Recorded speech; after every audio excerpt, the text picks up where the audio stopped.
And so your organization provides credit reports. Help us to understand, what does that credit report entail and how do we keep it in good shape? All right. So the credit report is we're a repository of information.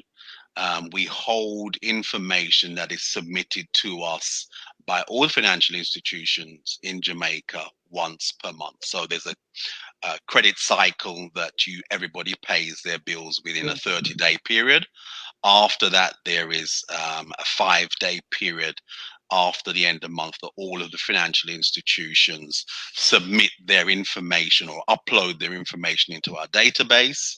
Yeah. We put that information together on a report along with demographic information, and that is what we deem as a credit report. So it's really a picture of what you do per month and how you service the loan facilities that you have, whether good or bad.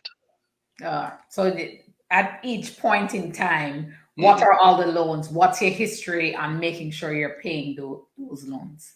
Correct. So it will define each. We have on there credit, microcredit institutions, the credit unions, and the banks, and there's no actual definition of the name of the bank is not on the credit report. That was something that was requested by the financial institutions, that they're not actually identified on the report, because there are two different reports. There's the report that the bank pulls, which is anonymized, and then there is the consumer report that actually contains the names of the financial institutions. So if you pull your credit report, your own personal report from the Bureau, then you see the names of the institutions. On the other side, if they pull a report that you give permission or consent to them to pull, they don't see the names of financial institutions. They just see the last 24 months of history of how that facility was paid.